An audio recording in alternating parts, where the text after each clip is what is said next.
नमस्कार, are express के खास उपभोगी मुद्दे की बात में आपका स्वागत है। मैं रोहित मिश्रा।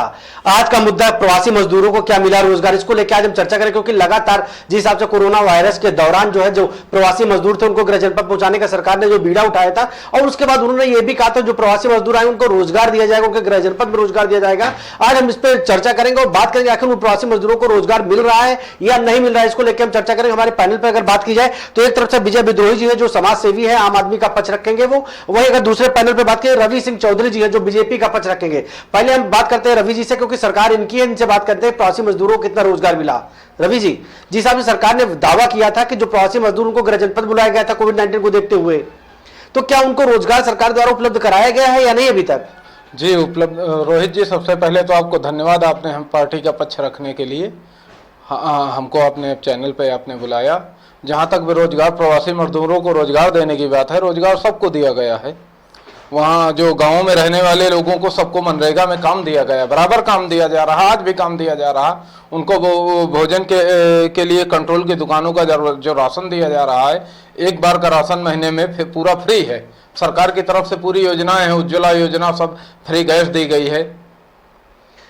विजय जी, कितना संतुष्ट है आप रवि जी की बात से? देखिए, एक बात तो ये समझ लीजिए कि प्रवासी मजदूरों के लिए सरकार ने जो घोषणा की थी कि इनको उनके गृह जनपदों में ही काम दिया जाएगा, तो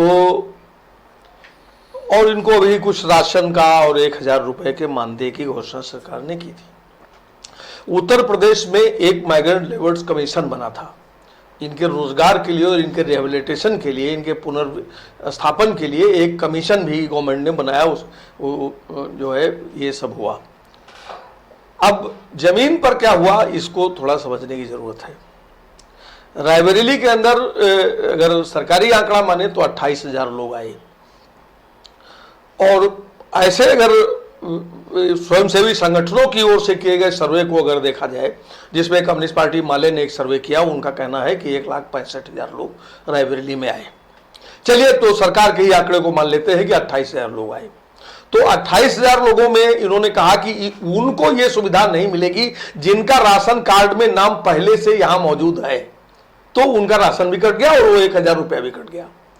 तो फिर इनके डेटा में बचे 1200 लोग। तो 1200 में कुछ लोगों का अकाउंट नंबर सही नहीं है, इसलिए उनको नहीं मिला। इन्होंने सीधे सप्लाई की बात करी, स्थानीय कोटेदारों को वो जिम्मेदारी नहीं दी गई। तो अभी वो सर्वे चल रहा है, अभी वितरण हो रहा है। अगर मैं ये कहूं कि 1% लोगों को भी अभी तक ये नहीं मिल पाया है। 27,000 लोग पहले बाहर हो गए ये कह करके कि तुम्हारा नाम राशन कार्ड में बना हुआ है। ये तो राशन वाला तो ये है, रुपए वाला मामला यहां खत्म हो गया। अब रोजगार का जो सवाल है, रोहित जी, 2019 में मनरेगा का बजट, राष्ट्रीय बजट 71,000 करोड़ था, और 71,000 करोड़ रुपए बजट जब था तो हिंदुस्तान की जिन 448 जिलों में मनरेगा चलती है उसके लिए 40 लाख करोड़ रुपए की जरूरत थी। 40 लाख करोड़ के अगेंस्ट में 71,000 करोड़ था, तो एक आदमी के हिस्से में 10 दिन काम था, औसत काम था। उत्तर प्रदेश के अंदर अभी आप डेटा खंगालेंगे तो आपको पता लगेगा कि उत्तर प्रदेश के अंदर उस 10 दिन से कुछ ज्यादा काम ले लिया लोगों ने, तो 332 करोड़ रुपए निगेटिव चला गया, यानी मजदूरों की मजदूरी बकाया हो गई, जो उत्तर प्रदेश राज्य सरकार पर अभी भी बकाया है। अब 2020 के बजट में क्या हुआ? 71,000 करोड़ के सापेक्ष 40 लाख करोड़ की तरफ जाने के बजाय सरकार ने 11,000 करोड़ रुपए और कम कर दिए, यानी 13% की मनरेगा के बजट में कमी कर दी। तो एक आदमी के हिस्से में काम के दिन हो गए 7। 4 रुपए आपने मजदूरी बढ़ाई, 198 से 202 कर दी, उससे मजदूरी के दिन 2 और कम हो गए। अब एक मजदूर के हिस्से में मजदूरी के दिन आए 5। अब 5 दिन आप पहले से जो मनरेगा में रजिस्टर्ड है ऑलरेडी 2019 तक जितने लोग जॉब कार्ड धारक हैं उनके लिए 5 दिन काम है, तो प्रवासी मजदूर को आप कहां काम दे देंगे?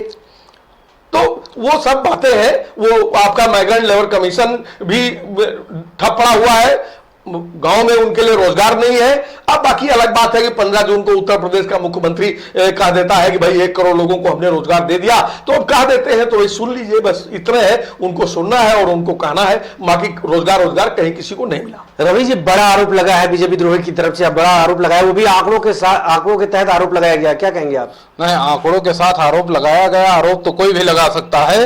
रोजगार सबको दिए जा रहे हैं, चाहे मनरेगा में हो, प्राइवेट भी काम चल रहे हैं, जो भी PWD, RES या NHI जो भी काम करवा रही है, बाकायदे लेबर सेस विभाग में, श्रम विभाग में रजिस्ट्रेशन है, लेबर सेस कटता है, उनको बराबर रोजगार ही मिल रहा। जो भी काम हो रहा, चाहे सड़क का हो, चाहे निर्माण का हो, चाहे आवास का हो, कोई भी विदाउट लेबर काम नहीं हो सकता है, तो रोजगार सबको मिल रहा है। ये तो काम पहले भी होता था, विदाउट लेबर पहले भी नहीं होता था। ये काम पहले होता था। जहां तक मनरेगा वाली बात है, मनरेगा में आज भी काम बराबर चल रहे हैं। कच्चे काम अब पानी काम के दिन कम कर दिए गए ना, वही तो बात आ रही है।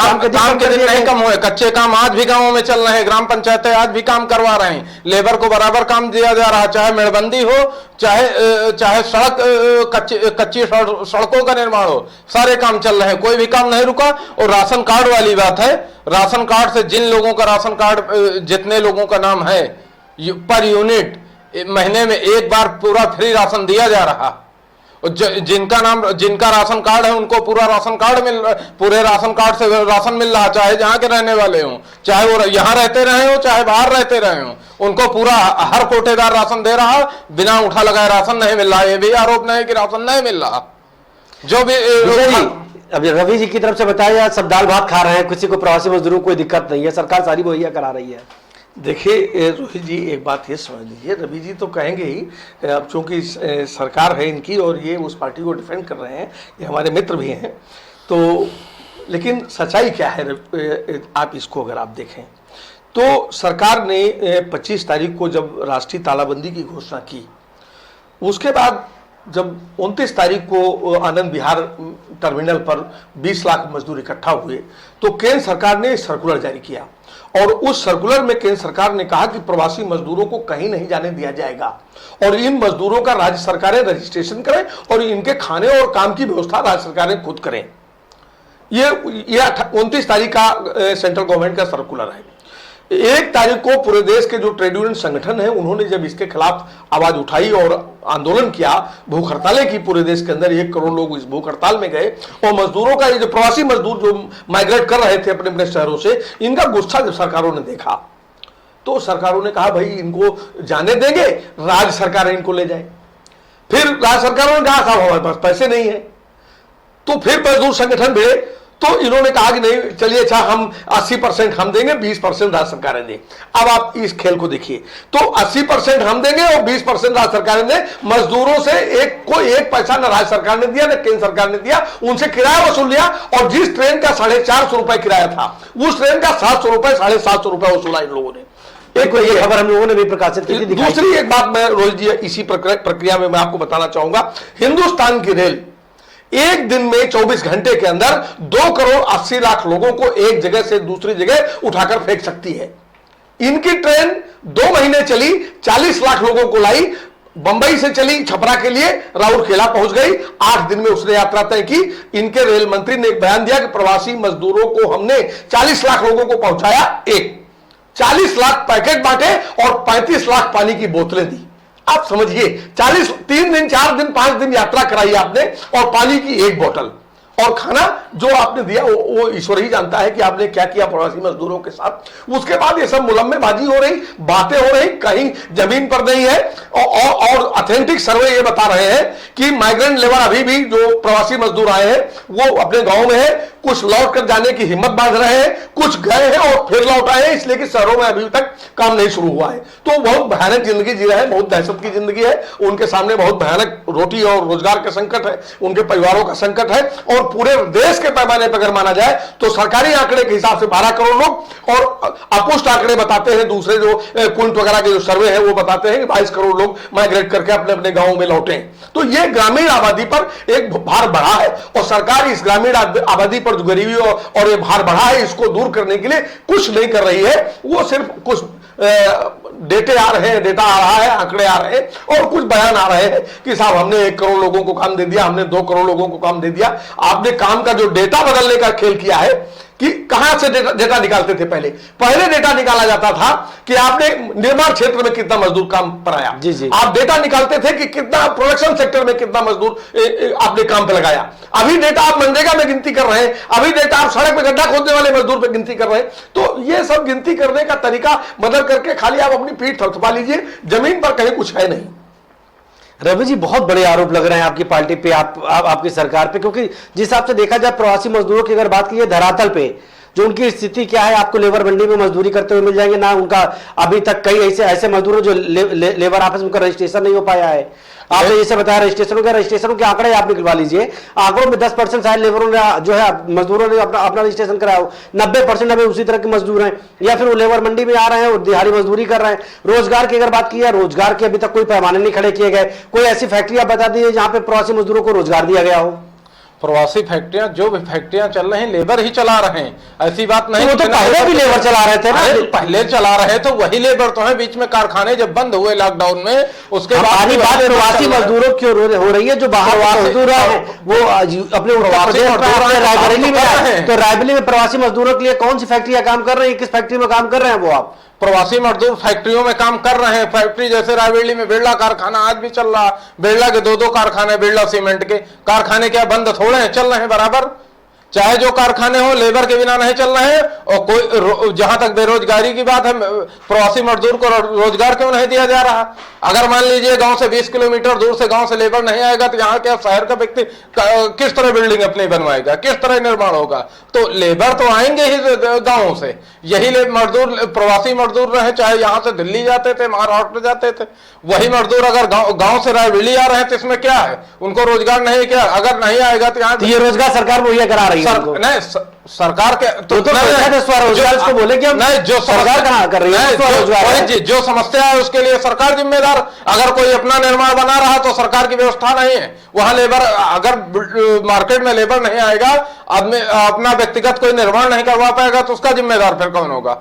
अगर लेबर ना आने पाए तो उसकी तो भी जिम्मेदारी फिर सरकार के मत्थे ही जाएगी, काम नहीं हो पाएगा। शहर में सरकारी काम बहुत तो चल रहे हैं, कौन सा काम है जो बिना लेबर गांव के लेबर से चल रहा है? काम चल रहा है लेकिन कच्छप गति से काम चल रहा है। आप ये भी देखिए ना, कौन सा काम प्रगति पे चल रहा है। आप चाहे रायबरेली का ले लीजिए, अमृत योजना वाला काम ले लीजिए, रिंग रोड काम ले लीजिए, सब तो ठप पड़े हुए हैं। कौन सा काम चल रहा है? अगर आप काम की बात कर रहे हैं, रिंग रोड की बात कर लीजिए, कच्छप गति से चल रहा है, वो भी कौन सा तेजी उसने पकड़ी है? रिंग रोड पे काम करो, इसका बेरोजगारी और प्रवासी मजदूर इससे कोई मतलब नहीं है, उसके दूसरे कारण है पहले रुकने के। तो मतलब मजदूर नहीं काम करते थे, जो लोग काम करते थे वो तो पैदल हो गए ना, बेरोजगार हो गए ना। हाँ, नहीं बेरोजगार क्या, वो दूसरी जगह काम कर रहे हैं, ऐसा नहीं। दूसरा रिंग रोड बंदा होगा? नहीं, दूसरा रिंग रोड नहीं, बहुत से रिंग रोड बन रहे हैं, ऐसी बात नहीं। दूसरा नहीं, तीसरा चौथा बहुत से बन रहे हैं, लेकिन अब इसमें दूसरे कारण से रुका है।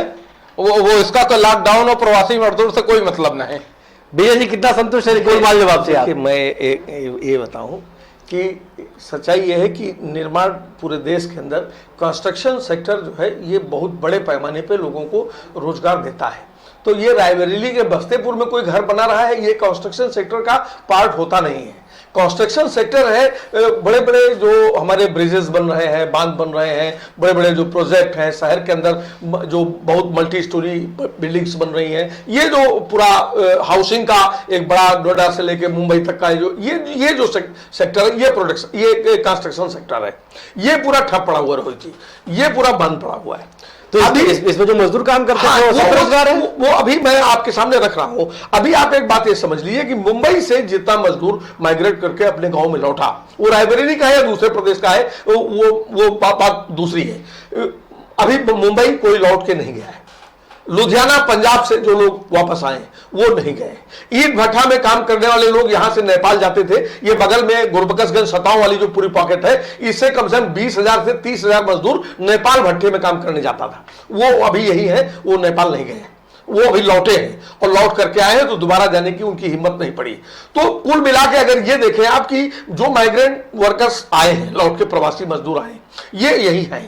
और सरकार वाकई अगर ईमानदार है तो मैं एक बात कहता हूं, रायबरेली के अंदर 84 इंडस्ट्री आज की तारीख में बंद पड़ी हुई है। जिसमें 5 इंडस्ट्री को मैं चिन्हित कर सकता हूं कि ये इंडस्ट्री चल सकती है, और वो बंद भी सरकार की गलत नीति की वजह से हुई, वो कोई यूं ही नहीं बंद हो गई। तो क्या भाजपा सरकार ने बंद कर दी उनको? जी हाँ, वो भाजपा कोई पहली बार सरकार में आई है क्या?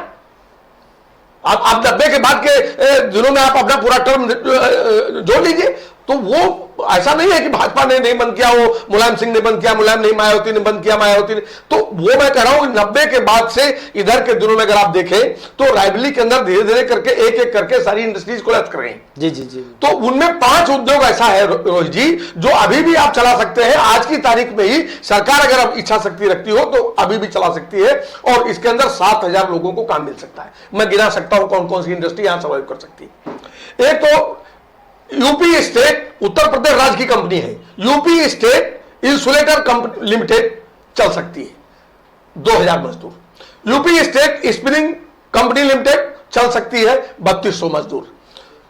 यूपी स्टेट ट्रांसफार्मर कॉर्पोरेशन चल सकता है, उत्तर प्रदेश की गवर्नमेंट कंपनी है, वो फैक्ट्री है, ट्रांसफार्मर बनता है, 500 मजदूर। एक सेंट्रल गवर्नमेंट का उत्तर प्रदेश क्या नाम है, सेंट्रल गवर्नमेंट का है पूनी संयंत्र, वो चल सकता है, अभी आज की तारीख में चल सकता है। इस तरह से 5 इंडस्ट्री चल सकती, 7,000 लोगों को आप इसके अंदर काम दे सकते हैं। 7,000 बने ये है कि 7,000 परिवार रिहाइबरेट हुए, नहीं 35,000 से 55,000 लोगों के पेट तक रोटी चली जाएगी। तो करना है तो इस दिशा में बढ़िए। क्या करना है, 5-10 करोड़ रुपए खर्च करने हैं, एक प्रोफेशनल मैनेजमेंट लाना है, सरकार को ठीक से मॉनिटरिंग करनी है, मॉनिटरिंग करके इन इंडस्ट्रीज को रिहाइबरेट कर देना, खड़ा कर देना। तो करना नहीं है, करना कहा है, मनरेगा में आप मजदूरी जोड़ रहे हैं, मनरेगा में काम दे दिया। अरे मनरेगा में पैसे नहीं है तो कहां काम दे देंगे? मनरेगा में किसी गांव में अगर 200 मजदूर है तो 10 मजदूर से आप काम ले रहे हैं, 190 मजदूर बैठा हुआ है। मनरेगा के अंदर जो खेल चल रहा है, वो जो 10 को काम मिल रहा ना, उसमें 8 प्रधान जी और सेक्रेटरी साहब की साठगांठ वाले हैं जो काम करने नहीं जाते हैं, उनका पैसा जारी करके प्रधान जी अपनी जेब में रख लेते हैं। 25 बार शिकायत करने के बाद भी इस जिले के कलेक्टर ने कि यह शिकायत कि मनरेगा में किसी भी मजदूर की जॉब कार्ड में हाजिरी नहीं लगती है, फर्जी रजिस्टर बना हुआ है, उसमें मास्टर नहीं भरा जा रहा, जॉब कार्ड प्रधान जी के घर में जमा है। पूरे जिले में कोई एक गांव बता दीजिए जिस गांव में जॉब कार्ड में हाजिरी लगाई जा रही हो। पिछली बार जो 332 करोड़ रुपए मैंने बताया कि उत्तर प्रदेश सरकार को बकाया रह गया, इन मजदूरों को इसलिए क्लेम नहीं कर पाए कि इनकी जॉब कार्ड में हाजिरी नहीं थी। जहां आप काम ज्यादा करा लेंगे वहां मजदूरी फिर फंसेगी। नहीं, सरकार ने तो 20 लाख करोड़ रुपए भी दिए हैं। मैंने बताया ना कि 40 लाख करोड़ के सापेक्ष में आपने 60,000 करोड़ दिया। जी जी। और एक मजदूर के हिस्से में 5 दिन की मजदूरी, तो वो पूरे गांव के अंदर मान लीजिए आपको 20,000 मिले, तो 20,000 में आप जितना मजदूर आप पहले लगा लेंगे वो 20,000 लेके चले जाएंगे, वो 175 मजदूर बैठे रह जाएंगे। भाई एक तो नारा ही था रोटी कपड़ा और मकान। हाँ। अगर वो खाली पेट है तो आवाज क्यों नहीं उठा रहे हैं? आवाज भी तो नहीं उठ रही है कहीं से, इसका मतलब उनको रोजगार मिल रहा है। और सरकार की कोई नियत होती तो जिन मजदूरों को आपने जानवर की तरह पीटा, मेढक चाल चलवाया, पीटा, छोटे छोटे बच्चों के पैर की खाल निकल गई, उनको चप्पल और जूता और खाना देने वालों पे मुकदमे आपने लिखे, अरे आपने क्या क्या किया प्रवासी मजदूरों के साथ? आप उनके रिहैबिलिटेशन की बात करते हैं। रायबरेली के 2 मजदूर, सागर में एक एक्सीडेंट हुआ, 7 मरे, उसमें 5 उन्नाव के थे, 2 रायबरेली के सरैनी क्षेत्र का, एक सरैनी का प्रॉपर का रहने वाला था, एक इब्राहिमपुर का रहने वाला था। कोई गया प्रशासन से उनके परिवार वाले बूढ़े माँ बाप से पूछने के लिए कि तुम्हारा बच्चा मर गया रास्ते में आते हुए, हमारी गैर जिम्मेदारी से मर गया, सरकार की जिम्मेदारी है उसकी मौत के लिए। आपने सारे आवागमन के साधन बंद कर दिए, आपने रास्ते से पैदल चलने नहीं दिया, लोग अपने अपने तरीके से निकले घरों से। औरंगाबाद में 16 मर गए, ये 7 मर गए, वो पूछा किसी ने? तो सरकार की जो मंशा है उसको आप पूरी परिघटना में अगर आप देखेंगे, आनंद विहार से शुरू हुआ खेल, फिर औरंगाबाद से होते हुए और ये रायबरेली के मरे हुए 2 मजदूरों तक, तो सरकार का वास्तविक चेहरा समझ में आ जाएगा कि इनकी कितनी पीड़ा प्रवासी मजदूरों के साथ है और ये क्या करने वाले हैं। ये हिंदुस्तान के 29 करोड़ लोगों को तो रोजगार दे नहीं पा रहे। उत्तर प्रदेश के अंदर, खाली उत्तर प्रदेश के अंदर 30 लाख भर्ती है। आप आज की तारीख में 30 लाख वैकेंसीज हैं सारे डिपार्टमेंट में। क्या करेंगे? आउटसोर्सिंग करेंगे, ठेके वाला लाएंगे, कंप्यूटर चला, विकास भवन, कलेक्ट्रेट, तहसील, सब जगह चले जाइए तो 200 ठेके वाला भरा हुआ है। हाँ, आउटसोर्सिंग की भर्तियां तो निकाल रही है सरकार, आउटसोर्सिंग की भर्तियां चल रही है। रवि जी, जिस हिसाब से आरोप लग रहे हैं, गंभीर आरोप लग रहे हैं, इस पर क्या कहना चाहेंगे आप? अभी जो माननीय विद्रोही जी ने कहा कि रायबरेली में 5 फैक्ट्रियां चलाई जा सकती हैं, भाजपा सरकार के कारण फैक्ट्रियां बंद हो गई। नहीं, मैं ये नहीं कह रहा हूं। नहीं, आपने बताया बहुत सी फैक्ट्रियां बंद। रायबरेली चीनी मिल किस कारण बंद हुई? कौन सी सरकारें थी? उसको भी आप बताइए। पक्षपात नहीं, उस समय भी कम्युनिस्ट का शासन था, कम्युनिस्ट सरकार में थी। हमें नहीं कहते हैं। उस समय की राज्य सरकार ने कहा था बन्ना मऊ में एम्स बनाने के लिए मैं जगह दे रहा हूं।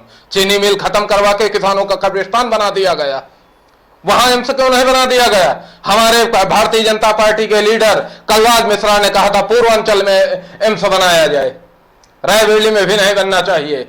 देश में, पूरे देश में यूपीए की अच्छा, यही कारण है क्या एम्स में बेड फिर कम कर दिए गए? यही कारण लग रहा है क्या? और बताएं, आपने उसका जिक्र क्यों नहीं किया? कानपुर में बहुत फैक्ट्रियां बंद हो गई, वहां कांग्रेस के वो कम्युनिस्ट के सांसद थे। बंगाल एक जमाने में कम्युनिस्ट का गढ़ हुआ करता था लेबर मजदूरों की बदौलत। आज वहां कितनी फैक्ट्रियां चल रही, फैक्ट्रियां बंद हो गई, किस कारण बंद हो गई इसका भी आप जिक्र करिए। और लेबर मजदूर आप बता रहे हैं उनके यहां कोई गया नहीं। क्षेत्रीय लेखपाल, सरकारी कर्मचारी और संबंधित तहसील के आपदा बाबू, आपदा स्टाफ और तहसीलदार उनके घरों पर गए, उनका नाम नोट किया, बाकायदे राहत सामग्री अगर लेबर रजिस्ट्रेशन था उनका तो उनको बाकायदे श्रम विभाग के थ्रू क्लेम मिला है, नहीं था तो उनकी दैवीय आपदा के तहत व्यवस्था चल रही, रिपोर्टें उनकी तैयार हो रही है, ऐसा नहीं है। और आप लेबर एक्ट के बहुत बड़े अपार जानकारी है, मुझे अच्छी तरह पता, आपसे ज्यादा रायबरेली के अंदर कोई लेबर एक्ट नहीं जानता। हो सकता आप अगर प्रैक्टिस में होते तो आप मान लीजिए बहुत बड़े विद्वान अधिवक्ता होते भारत के लेबर एक्ट के, मैं जानता हूं। लेकिन ऐसा नहीं कि कहीं रोजगार नहीं मिल रहा, आवाजें कहीं नहीं आ रही, रोजगार नहीं मिल रहा। आज भी गांवों में खेती करने के लिए लेबर मजदूर नहीं मिल रहा, क्या कारण? उस पर भी प्रकाश डालिए। लेबर मजदूर गांव में किसान को नहीं मिल रहा और लेबर आज भी गांव में घूम रहा, उससे कह दीजिए कि मेरा एक काम कर दीजिए, लेबर कहता मेरे पास टाइम नहीं, पूरे दिन घूम रहा। और उनको शहर में रोजगार चाहिए, कहां चाहिए? दिल्ली, बॉम्बे, महाराष्ट्र जहां भी जाना है, पंजाब, हरियाणा जाना, वहां भी यही मजदूर करते हैं, कोई दूसरा नहीं करता। समस्याएं बहुत ये है कि वो मजदूर जो प्रवासी मजदूर है रोजगार करना ही नहीं चाहते हैं, नहीं करना चाह रहा 90% लेबर मजदूर। जो वहां बाहर जाता तो वही काम करता है, रायबरेली में नहीं कर रहा, कंट्रोल की दुकान में बराबर राशन मिल रहा। मतलब आपका मतलब है कि सरकार से राशन मिल रहा है, खा रहे हैं, घर पे सो रहे हैं, वो बाकी काम करना नहीं चाह रहा, काम नहीं करना चाह रहा। आज भी लेबर, जो लेबर रजिस्टर्ड है, जो काम करना चाह रहा, उसके लिए लेबर के लिए काम की कमी नहीं है। भैया जी क्या कहेंगे? हमारी सरकार में सबसे ज्यादा, हमारी सरकार में सबसे ज्यादा लेबर रजिस्ट्रेशन, जितने ई रिक्शा वितरण हुआ, लेबरों को फिजिकल वर्क कम हुआ है, देखिए उनके स्वास्थ्य के लिए। देखिए रोहित जी, इसमें मैं एक बात ये कहूँ कि ये ग्रामीण मजदूरी, निश्चित तौर से मैं चौधरी साहब की इस बात से सहमत हूँ कि ग्रामीण मजदूरी की दर कम हुई है, कृषि मजदूरी में दर कम हुई है, तो उसका कारण ये नहीं है जो चौधरी साहब बता रहे हैं, मैं आधा इनके साथ सहमत हूँ। एक्चुअल में क्या हुआ है कि कृषि में लागत बहुत बढ़ गई और लागत बढ़ जाने की वजह से वो बीज में के दाम में कटौती है नहीं तो उसका रिटेल प्राइस है, खाद के दाम में कटौती है नहीं तो उसका रिटेल प्राइस है, डीजल के दाम में कोई कटौती है नहीं तो उसका रिटेल प्राइस है, इसी तरह कीटनाशक में कोई कटौती नहीं, उसका रिटेल प्राइस है। तो आदमी कहां बचत कर रहा है? वो जहां 4 मजदूर लग रहा था वहां घर भर काम कर ले रहे हैं और 2 मजदूर को अब इंप्लाई नहीं कर रहे हैं, तो 600 रुपया ये बचाने की कोशिश कर रहे हैं। एक तो कृषि में जो कृषि संकट है, उस कृषि संकट में कृषि मजदूरी कम हुई है, एकदम सही बात है, लेकिन कम होने के पीछे का जो कारण है वो ये कारण है। दूसरा एक बात आप ये समझ लीजिए कि मजदूर काम नहीं करना चाहता है, ये बात नहीं है। एक्चुअली आज अगर आप बाजार की हालत देखिए, मजदूर को थोड़ी देर किनारे कर दीजिए, तो बाजार में खाद्यान्न की वस्तुओं को छोड़कर, सब्जी बाजार को छोड़ करके सारा दुकानदार बैठा हुआ है, किसी के पास कोई काम नहीं है, कोई मार्केट नहीं है, कोई बिक्री नहीं है। उसका कारण यह है कि लोगों के पास पैसे नहीं है। तो पैसे कहां से आएंगे? पैसे इकोनॉमी का जब सर्कुलेशन होता है तो उसके जरिए पैसे आते हैं, लोगों की जेब में पैसे रहते हैं, बाजार में जाते हैं, बाजार रीच होता है, उसके जरिए प्रोडक्शन सेक्टर बिल्ड करता है। तो अभी जो प्रोडक्शन सेक्टर का जो मामला है वो ये है कि निर्माण और प्रोडक्शन, ये दोनों क्षेत्र बड़े महानगरों में बंद पड़े हुए, बड़े बड़े औद्योगिक क्षेत्र बंद पड़े हुए, उनमें अभी कोई हलचल नहीं हो रही। ये अनलॉकडाउन का 3 महीना बीतने जा रहा है, वो किया भी इसीलिए कि लोग घरों में बंद थे, तो वो भूख से चिल्ला रहे थे और भूख के लिए तमाम जगह से आवाज उठ रही थी। सरकार की जिम्मेदारी है, सरकार की जिम्मेदारी, सरकार ने अपनी जिम्मेदारी उतार के फेंक दी अनलॉकडाउन के जरिए कि हमारी कोई जिम्मेदारी नहीं, हमने छोड़ दिया, अब तुम खाओ कमाओ। लेकिन उसके बाद भी अभी अगर आप देखें तो न निर्माण क्षेत्र शुरू हुआ है और न ही प्रोडक्शन सेक्टर शुरू हुआ है, ये दोनों सेक्टर बंद पड़े हुए हैं। मतलब आपके हिसाब से जो प्रवासी मजदूर है आज बेरोजगार घूम रहे हैं, बेरोजगार घूम रहे हैं और उनके लिए कोई अस्थायी व्यवस्था नहीं है। मैं एक बात का संक्षेप में उत्तर दे दूं कि ये जो मैंने रायबरेली की इंडस्ट्रीज का जो बंद होने का सवाल जिसमें साथी ने बंगाल और कानपुर से ले, ये एक्चुअल में मैं ये कहता हूं, मेरा ये आरोप है कि कांग्रेस से लेकर भाजपा तक सारे लोग इकोनॉमिकल पॉलिसी के सवाल पर एकमत हैं। जो मनमोहन सिंह नरसिम्हा राव ने शुरू किया उसको बाकी लोगों ने आगे बढ़ाया, भाजपा उसको और विभत्स रूप से आगे बढ़ा रही है। वहां सारे लोगों की एक सहमति बनी हुई है। तो ये जो औद्योगिक कब्रिस्तान पूरा देश बना है, इस औद्योगिक कब्रिस्तान के बनने में सारी पार्टियों की एक आम सहमति रही है और उस सहमति ने ये उत्पादन के एक बहुत बड़े सार्वजनिक क्षेत्र को और 70 के दशक में जो एक निजी क्षेत्र विकसित हुआ था वो कोलैप्स कर गया। तो बीजेपी तो कह रही है हमने जीवन दान दिया, आईटीआई को जीवन दान दिया, उसको फंड दिया, आज आईटीआई नहीं तो आईटीआई भी बंद हो जाती है। देखिए वो एक आप जीवन दान क्या दिया आपने, एक्चुअल में करना आपको यह है कि आपने बीआरएस तो करके आपने वो 10,000 की कैपेसिटी वाली इंडस्ट्री को 120 मजदूरों में कन्वर्ट कर दिया आपने। अभी 120 वालों के लिए भी अभी एक हफ्ते में भी आपको जानकारी मिलेगी, 120 में भी अभी 100 जाने वाले हैं, 20 बचेंगे और जब 20 बचेंगे तो फिर इसको अपने किसी रिश्तेदार के हाथ बेचना है। ये जो बीएसएनएल के अंदर छटनी हुई मार्च के अंदर 80,000 85,000 लोगों को बाई फोर्स आपने निकाल दिया, जो 50 साल में जो रिटायरमेंट की बात आप कर रहे हैं, आप ही एक गवर्नमेंट थी भाजपा की जो 58 से 60 साल ले गई कि 58 से 60 किया आपने उम्र, अभी आप 58 साल के बजाय 50 साल। तो वो करना यह है कि निजी पूंजीपति ये पुराना वाला मजदूर कर्मचारी उसको नहीं चाहिए, आप इंडस्ट्री खाली करके दीजिए, आप उसका कंसर्न खाली करके दीजिए, कारपोरेशन खाली करके दीजिए, ये पुराने लोगों को हटाइए, हमको आप अपना एसेट दीजिए, कर्मचारी मत दीजिए। तो इसके लिए सरकार तमाम तरह के पैंतरे भांज रही है और उसके जरिए इस देश के अंदर बेरोजगारी का भयानक मंजर खड़ा हो गया है। और अभी अगर आप देखें तो 2019 में जो डाटा लीक हुआ, डेटा तो आपने छुपा दिया है जी जी। तो जो डेटा लीक हुआ वो 45 साल में बेरोजगारी अपने चांद पे पहुंच गई। ये बेरोजगारी उन लोगों से काउंट हो रही है जो बहुत हाईली एजुकेटेड हैं, जो universities, colleges, engineering colleges, marketing management ये सब करके आए हुए, इनसे डेटा आया कि 45 साल के भयानक रिकॉर्ड पर बेरोजगारी पहुंच गई। और इधर के 6 महीने में कोरोना का बहाना आप चाहे जितना ले, सच्चाई यह है कि आपने सबको घर में बैठा दिया, कहीं आपके पास कोई रोजगार नहीं है। और 5 तारीख को इस देश के अंदर 1 करोड़ से ऊपर नौजवानों ने आप ही का हथियार और ताली लेकर के आपको बताया कि हम भूखे हैं और तुम्हारी इस बयानबाजी और बतौलेबाजी से काम नहीं चलने वाला है। और हमारे देश का प्रधानमंत्री कह रहा है आप कुत्ता पालो उसका व्यवसाय करो, आप खिलौने बनाओ उसका व्यवसाय करो। तो बात पकौड़े से शुरू हुई और कुत्ता पालने तक आ गई। ये कहां रोजगार देने वाले हैं इसको आप खुद समझ सकते हो। रवि जी, इस तरह विपक्ष क्यों आरोप लगा रहा है? आप कह रहे हो कि रोजगार प्रवासी मजदूरों को रोजगार दिया जा रहा है और विपक्ष लगातार आपको घेरने का काम कर रही है, सरकार को घेरने का काम कर रही है। जो बताया जा रहा है कि थाली बजाओ ताली बजाओ, हमारी ही सरकार का सब लोगों ने, हमारी ही पार्टी का नकल बहुत लोगों ने किया, कोई इसमें कमी नहीं। उस समय क्या था जब कम्युनिस्ट से लेके उसमें कई दल थे, यूपीए 1 और 2 में कहा गया, यूपीए 1 में कम्युनिस्ट भी था और 2 में भी बहुत से दल थे। जब उन्होंने कहा था जिसके पास एक रुपया आता वो भी गरीब नहीं, वो भी बेरोजगार नहीं।